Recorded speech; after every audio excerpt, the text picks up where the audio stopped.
hidup yang mengalami peningkatan itu, hidup yang bertambah baik itu, hidup yang berhasil itu, hidup yang bagus itu, hanya ada dua kunci. Supaya hidup bisa baik, terus menerus mengalami peningkatan, hanya ada dua kuncinya. Yang pertama, target. Lalu yang kedua, pengetahuan untuk melakukan atau mewujudkan target itu. Hanya itu. Kalau saudara tidak punya target,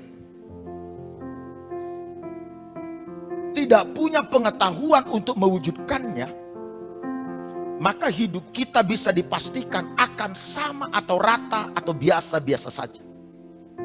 Tapi kalau saudara punya target, kemudian tidak punya pengetahuan untuk mewujudkannya, maka saudara tidak akan melakukan apapun. Walau fokusnya ada, tapi tidak punya pengetahuan mewujudkannya, maka tidak akan ada hal apapun yang terjadi.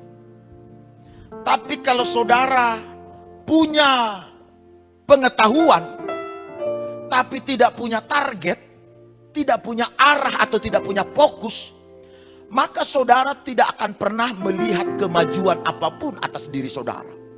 Oleh karena itu, antara target dan pengetahuan ini harus dikolaborasi. Ini harus disatukan.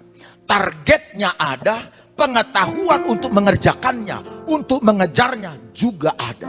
Karena itu setelah saudara bangun target, setelah saudara punya visi, setelah saudara punya arah, maka yang harus saudara lakukan adalah menambahkan pengetahuan.